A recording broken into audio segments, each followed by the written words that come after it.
Just check this out. We got the about page. It's like, oh yeah, you're so cool. So here's a great picture of me and stuff. It's up. It's up. Alright guys, Not gonna say that I'm the best at this, but I will say I'm pretty proud. We are currently firing up the engine on the good old monster truck, and we are gonna go uptown to go hang out with Mr. Diaz in the dark lab. And we're gonna go kind of get that baseline. I haven't had a metabolic test with him in 3 years. And since then, you know, that was 2017, I have put on a lot of muscle mass. I've done a lot of CrossFit style stuff. So I'm a different man. I'm definitely, you know, there's a new shell to this, you know, bulk pony. So we're just gonna get some information so that we can get into some events coming up. Supposedly we're going to Germany to compete in about 3 weeks. After that, I'm gonna try to set some world records.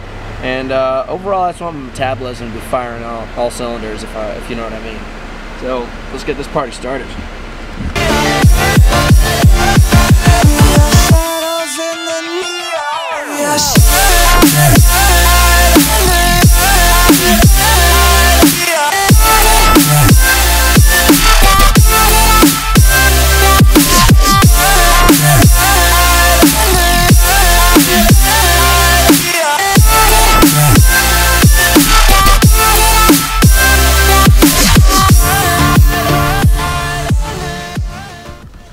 Where did I put the keys? Oh, there we go. La-di-da. Credit due to you. Thank you.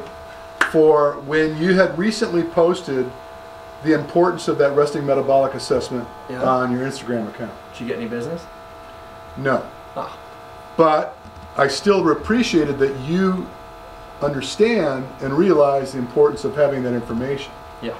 Because it's so important. I started using this test for all of my clinics about 5 years ago. And beyond the resistance I was getting from people because they're, look at me, you know, my abs are showing, I'm all lean, I'm an athlete. I don't really need to worry about my calories because everything I eat I burn. Yeah. So they run on that false assumption that everything is cool. Where in fact, what can happen is when you're incorrect about your caloric intake and where those substrates are coming from, it can be a very insidious attack on your energy levels, and you may start to notice your performance dropping off by 10% here, 10% there, and then you're feeling like, oh my God, I need to work harder, I need to work more often, and in fact that's exactly what you should not have been doing. Yeah. And your energy levels were off. The first time I ever started to really track my calories was when I did that test with you, and then I was training, going to the TMX world title going into 2018. So I did the test with you, and then after that I got like a macro coach, and I took all the numbers, and I was leaner than I'd ever been, and I was running faster than I'd ever been, and I was PRing every single time I went in the gym. And so my weight was going down, which typically doesn't make sense for lifting numbers, and my speed was going, which is typically very hard to hold on to when you're just constantly taking food away from yourself, because I've dieted like the wrestling style diet to get lean enough so I could get to the top of the mountain faster. But then all of a sudden, like, I couldn't even do 10 chin-ups. I remember when I was doing that. Remember when I went vegan? Right. Yeah. Well, the point that you didn't make is the fact that you, having tested, started consuming upwards of 1,500 more calories per day. Way more food. Way more than you were before, and got leaner in so doing. Yeah. And right now, maybe like 206, maybe similar to the numbers we did last time, but I think there may be more muscle mass on me. Very much likely. But point being is that not only is it a function of making sure that the appropriate amount of calories are coming in on a daily basis, which is really, really important, but I have people that come in that are doing all these fad diets. You know, they've been under the understanding that they're going to be fat adapted, keto, paleo, all these crazy approaches. And then when you get up on the screen, which we'll see very soon, it identifies how your body's using the energy that's there. Yep. So are you burning fat? Are you actually getting into your fat stores, which is conserving your carbohydrate stores, which is supremely important when you're racing. Yep. Is having enough carbs in the tank so you can do the work. And it all bears out right here. So I don't have to get into an argument with anybody about what their diet philosophy is. I just put them on the cart and let the science dictate. So that's what we're going to do again today. No big deal. I'm hoping I have better numbers. so I can eat more trash and burn it even faster. Shooby-dooby-doo-boo-boo. Last words. Look at me. Let's see, it goes this way. There goes the mullet. Yeah. Do you put hair product in there too? No. It's just unnatural, beautiful. I was gonna say. Yeah. That's your pillow. You could scoot it back a little bit more. It's a Tempur-Pedic? Yeah. Wow. Don't fuck around. That's a big dog. Okay, so you're doing your part. All you gotta do is just lay there.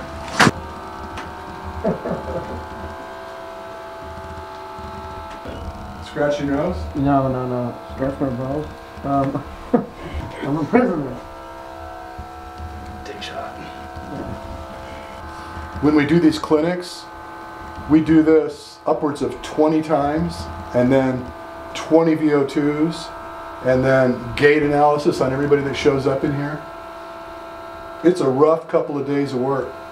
You know, obviously because I'm vested in this is what I do, it would seem like you'd expect me to say this, but with conviction I can tell you this is probably almost more important than a VO2 max test, because it's energy in, energy out. If you don't have enough energy coming in, you're wrestling with trying to conserve enough energy to produce the work you're doing. It's just, it can be a nightmare. So let's take a look at what we got going here. So you can see I like to refer to this as a smog check for humans. Essentially what we're doing is we're analyzing gases. The oxygen coming into his body versus the carbon dioxide being produced by his body. And what you're looking at here, that green line, is the oxygen coming in milliliters of oxygen per kilo of body weight per minute. Actually, scratch that, it's indifferent of his mass, it's just milliliters per minute. And then the red line is the carbon dioxide production, also in milliliters per minute. And then this VO2 score, this is inclusive of his mass, because it's in milliliters per kilo of body weight per minute. And so essentially what he's doing is he's turning over 3 milliliters of oxygen right now in his respiration rate for every kilo of body weight per minute. So he's 206 pounds, just for simple math, cut it in half, and that'd be kilos. So for just hypothetically like 100 kilos, he's turning over 3 milliliters for each of those. And that's why this is bearing out here. You know, it started out about 400 milliliters and it's kind of hovering down below. You see when it gets more comfortable, the rate of respiration starts to settle down. And so the 3.3 is pretty average. I'll have people that have sleep apnea, people that have trouble when they sleep. They virtually don't breathe anymore until they get that big, get that big snort, and they kick out some air because their body's just craving oxygen. This orange line that just materialized is called the respiratory exchange ratio. And in a different screen, well, no, don't need a different screen. On the right-hand side of the legend, you see where it says RER, and then in the very middle of the screen, it says 1, and then going down, it says 090807. Well, if you start at about 0.7, that equates to about 100% fat utilization. At 0.8, it's about 66.6% fat utilization. At 0.9, it's about 32.5% fat utilization. And if it's at 1, it suggests that all of the energy that's being consumed is coming from carbohydrate. And so, as we're winding through this test, it's identifying for us very precisely what the ratio of fat versus sugar is being used. And right now, he's doing a pretty good job. I want to say it's probably about 40% fat use right now, and it may improve. We'll just see. Obviously enough, this is going to carry out over 15 minutes, and what it does is It extrapolates time, assuming that this is what you're doing, just lying there doing nothing but playing with your phone. And you did that for 24 hours, it would indicate how many calories your body requires. It's giving us data every 15 seconds. And it's showing the milliliters of oxygen per minute. And then it shows, taking into account his mass. Then it shows the carbon dioxide per minute. And then it takes into account his mass. And then this is ventilatory exchange of oxygen, ventilatory exchange of carbon dioxide. And the FeO2 is forced expiratory O2 or oxygen, and the same for the carbon dioxide. And the thing that really hits home for us right here is the RER, which is the respiratory exchange ratio again. And you can see how those numbers are hovering in the 8s, which is indicative of what it was showing on the graph. So again, that's putting them at probably around 40% fat utilization. So the assumption being that if he was to do nothing but lie there, we don't know what the total caloric demand is, but we do know that of all the calories that are being asked for, the majority right now is leaning towards carbohydrate, but he is sparing quite a bit. He's sparing like 40%, which is good, which is very good. He's got more dense muscle than he did before, and denser muscles don't process oxygen nearly as well as slow twitch fibers, which are less dense fibers. And so a more aerobic animal would have a tendency to have more respiration through the muscles, which would lead to more oxidative metabolism, meaning they burn more fat. Well, I hold my breath a lot when I'm thinking. Yeah? Yeah, just like, you know? It was pretty good. I actually started to fall asleep for a while, and then when you guys bumped into me, how rude. It felt great. It's cool to do this kind of stuff. It's an anxiety attack to do like these things and the VO2 max, because like sometimes you just don't want to know your numbers because you don't want to know that you're out of shape or worse shape than you were before. I would say like 1 in 5 times when I go to these things do I pop a bigger number than I ever have before, and you're like, whoa! And the rest of the times I shit on you, and they're like, yeah, dude, you're not where you used to be, but you could be. So I have the good, the bad, and the ugly with coming to visit Rich, but it's always important information, so I do it regardless. So this is interesting. Ooh. Hello. Your RMR, if you're looking at it right up here, top left, RMR was 2,030 calories. So that's excluding everything other than you just lying there. Yeah. Okay? And it's suggesting that it's 2.2% below normal. Which is, it's not, there's not much going on here. Meaning I'm like lower than the average person? No, meaning that relative to your mass, it's a little slower than it would be predicting. Yeah. But 2.2, it's almost right on. And the good news is 0.84 is the respiratory exchange ratio on average, which puts you right at about 50% fat use. Yeah. So that was good. And if you look at the legend here, you see how when it's higher, it's more sugar. When it's lower, it's more fat.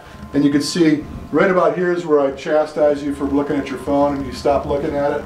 And you can see that the green line being above the red more so than here, yeah, is showing that you're more oxidative, more fat use. So if I had been off earlier, I would have been on that lower line. Yeah, but I mean, you know, at the end of the day, it, to me, doesn't make that much difference. Yeah. And this is a fat, by the way, we never talk about this, but this is a fat-free mass estimate. So it's saying, it's called 75 kilos. So, you're telling me I'm 40 pounds with fat? No, dude. 75 kilos times 2.2. So call that 150 and then 15-ish. Yeah, but it says right there I weigh 94. Oh, I'm sorry. Here, yeah, so, yeah. There's no way I'm 40 pounds of fat. That's crazy. Well, it's also saying your goal weight's 185 pounds. Yeah. So maybe type that in as 195. Well, what's more important to me is when I print this, yeah, factoring in What was my metabolism at when I was a while ago? We're gonna go through all that. I just need to get this on paper so I can compare one to the other. Oh. All right, so let me get my old man glasses on and we'll look at this. Nice. Nice. All right, so what it's saying is it's saying that if you were to exercise and only burn 317 calories, which means that you started to go outside and your knee hurt and you went back to bed. Yeah. You don't burn. You know your average caloric burn per hour is probably closer to 1,000. So let's call this 1,000. So we'll add 700 to this, and then this is talking about your lifestyle, just getting around the house, doing the things you do, playing with your computer. Yep. But not strenuous exercise. Yep. So then it takes into account your resting metabolism, which was 2,030, and it's saying here 2956, but we got to add in 700. So if we add in 700, let's just call that 3,700. Yeah. We'll call it 3,700. Okay. And so 3,700 calories is what your body requires if you only spent 1,000 calories during your exercise. Yeah. Which you know, and I know that that's not the case. It's like you're more likely to spend at least 1.5 to 2 times that. So probably on an average day you might burn 1,500 to 2,000 calories in exercise. Average. So still around that 5,000 mark. I would put you at about 4,500. Yeah. To be on the safe side. For maintenance. Yeah, 4,500 now. So that doesn't take into account you're going crazy and you know going out and do like a 3 or 4 hour thing, or Yep. if you go for a 2-hour mountain run or something like that. Yeah. That's going to factor in. Yeah. So interestingly enough, a lot of people would think they want to repay those calories after they've done what they've done. Yeah. So like you say, well, I burnt 2,000, so I'm adding 2,000 today. Yeah. It would probably be better to do it that day, but not do it the following day. Yeah. Right. So the following day, you might just go back to normal. Uh-huh. And then when you're ramping up the work, ramp up the calories. When you're ramping down the work, ramp down the calories. Okay. Keep on yawning, huh? Just, and it says that if you wanted to really reach your goal of losing all that muscle mass, it'll take you about 11 weeks. Jesus. If you add exercise, it'll 9 weeks. Hey. You can get it down. But so again, all the raw data starts showing you these values are telling you the percentage of fat versus sugar, and then it goes on and on every 15 seconds and goes on. We got legs today. We got an hour run today. So this is probably about an hour and a half worth of work, hour worth of running. So that's 2.5 hours. Tomorrow, about an hour and a half in the gym, hour worth of running, 2.5 hours. Well, back up a minute. Yeah. Let me share with you something that we haven't talked about. Is there's a thing called EPOC. You know what that is? Estimated perceived exertion? No. But, no, that's, sorry. So EPOC refers to the post-exercise expenditure because of what you did. Yep. So the cardio, the ratio of caloric demand is about 1 to 1. Yeah. So if you burn 1,000, you know, it may take you, let me take it back. So like if you're training for an hour, it may take an hour for your metabolism to come back to normal. Yeah. If you do weight training, heavy weight training, Yeah. the EPOC's 2 to 1. Yeah. So if you did an hour's worth of weight training, you're not going to get back to normal for 2 hours, right? So that factors in when you're doubling up on the exercise, hour worth of running, 30, 40 minutes worth of strength training. Yeah. You know, collectively the EPOC might be. So I guess what I'm saying is that your metabolism is not going to normalize or slow down for probably a couple hours after what you've done. Okay. So that also factors in to the caloric needs. But I'm just saying, so most of these days look like they're like 2-hour bike right here. Yeah. Most of these days are about 2.5 to maybe 4 hours worth of work. Say it again. 2.5 to 4 hours worth of work a day? Yeah, so let's just round it off and just call it 2.5. Okay. 2,500 calories. Okay. So, and if you put 2,500 calories on top of this, yeah, you're getting closer to 5,000. Okay. I like it between 4,500 and 5,000 calories. And that surprises the crap out of people when I tell them that. Yep. And I've shared that information with people about you in my clinics because they're going, oh my God, I got to eat 3,000 calories. I said, you know what? Hunter's eaten 5 and lost weight. Yeah. You know, and it surprises people, especially guys that are about your size. I haven't eaten anything today. That's why I'm yawning so much, I think. I know, you're probably dying slow. That piece of shit. He's a good guy. Don't let him get in your head. He's not in my head at all. I knew that I beat him. I beat that fucker. I'm just pissed off about the fact that I showed up unprepared and he thinks that he beat me. I know that he didn't beat me. Interesting when you watch Barefoot, and you'll see this. If you pan in here, you see, look at the approach. His foot's very neutral. You see how his foot's basically pointing straight ahead. And what tends to happen when they're in shoes is they get to the var's edge. They start looking for that pinky toe first. And also look at how his toes are splaying. You can see the gap between his toes. Entertaining because you can see that the entrainment levels, when the afferent feedback from the deck is feeding him information, he's much more stable in his ground contact. So now when he puts his shoes on, he's starting to dampen that information, and you know there's going to be some more flaws. But the idea is we just pre-activated. We set his feet up to train the brain to be prepared for what's going to come next. You see what I'm talking about? Did you notice it? So now look.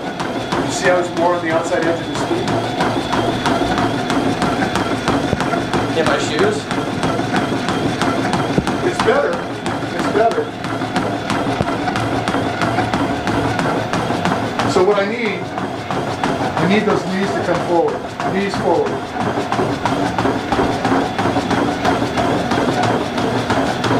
Get the knees to the stick.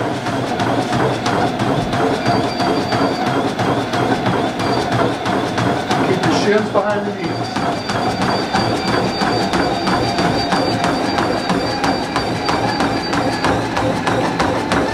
Get into the belt a little bit here.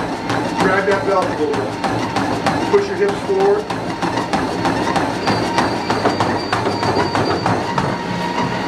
What's the matter, bud? Calves are drained from that race, dude. That's 12-5. 4. Feels like it. So let's do intervals there. Yeah. So you gotta get that hips forward, buddy. Bring your chest, bring your hips towards this. Look at you. You can touch that belt to the stick. Ow. Yeah, it hurts, dude. It's all my calves. My lungs don't even really feel that much.